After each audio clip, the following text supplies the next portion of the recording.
Good. Okay. Yep.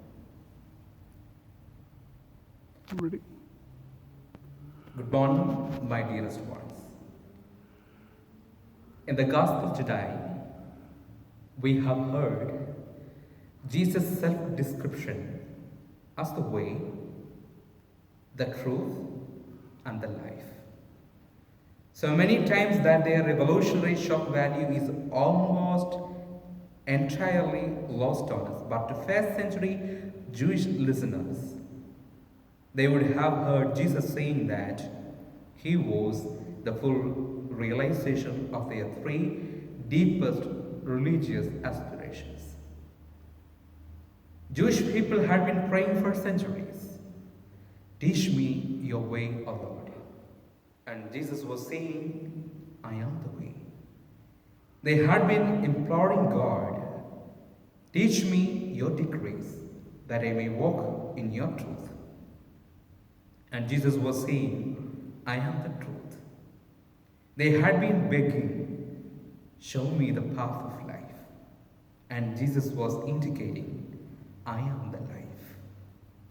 Jesus was saying that he was the personification of all their religious aspirations and the answer to so many of their most insistent prayers.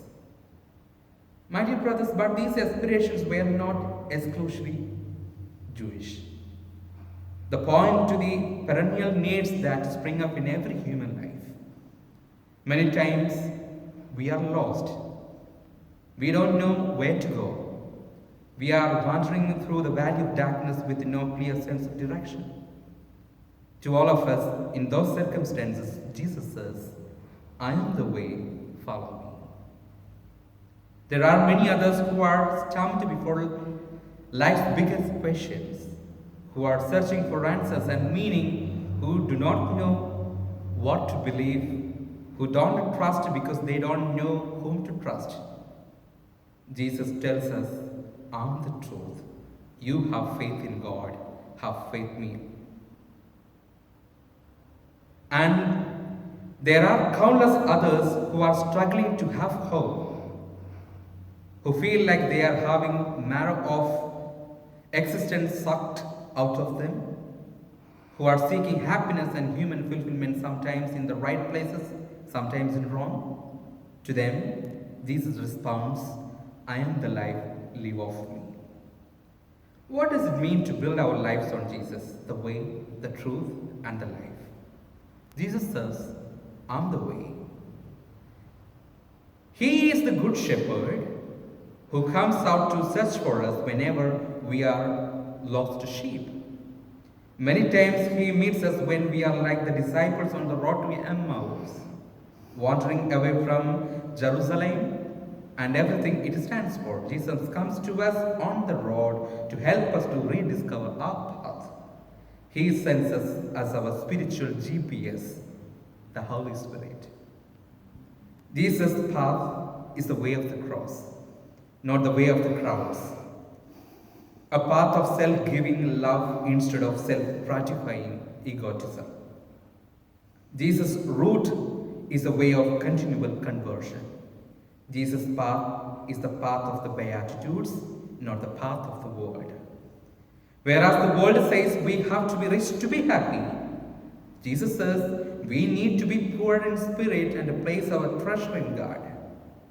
Whereas worldly logic says that human happiness is built on the foundation of putting other people in their place and finishing fights others unwisely started, Jesus says it involves becoming meek and a peacemaker. Whereas worldly guru says that happiness consisting in having all our sexual fantasies fulfilled, Jesus says that the truly blessed are the pure in heart who see God in others and never use them for one's pleasure. Jesus next says, I am the truth. The day after Jesus pronounced these words to the apostles in the upper room, the Pilate asked Jesus, what is truth? If we are going to understand Jesus' expression and how we are supposed to respond, We need first to answer Pilate's question. Truth is basically the correspondence between something, a phrase, a thought, an idea, and reality. Truth is what is real. When Jesus says that He is the truth, what He is ultimately declaring is that He is the ground of all reality. He is the source of all truth. At a practical level, if we are really building ourselves on Jesus the truth, then we should have a real hunger to get to know what He teaches us. We should be praying so that we can receive His help to see the things we need to deal with day by day from His perspective. Third, Jesus says, I'm the life. He is life incarnate. Jesus came, as He said to us in Gospel, so that they may have life and have it to the full, but He does not force His life on us. He wants us to choose to live of Him, to draw our very existence from Him. How do we do this? We do so most especially in the sacraments, in prayer, and in the moral life of love. That life with Jesus begins in baptism, is restored in confession, and is nourished in Holy Communion. But this life of Jesus within us is more than simply batteries for the soul that keep us going. It is supposed to be the principle of our existence, so that eventually we are able to say with St. Paul, it is no longer even I who believe, but Christ lives in me. And the life I now live in the flesh, I live by faith in the Son of God, who loved me and gave His life for me. Whereas the world believes that the most important things in life, that the essential foundations are money, property, education, influence, and health, we recognize that it is our relationship with Jesus. My dear friends, it is here at Mass that building project me especially takes place.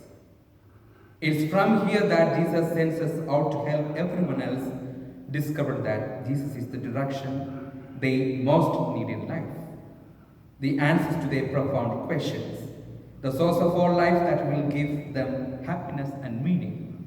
We rejoice that we have followed Jesus here today, to hear His truth in the liturgy of the Word, and to receive His life in the liturgy of the Eucharist. We ask Him, even in this pandemic situation, to give us the grace. He knows we need to give this communion and build our entire life on Him, so that no matter what storms comes that flow and buffet against us.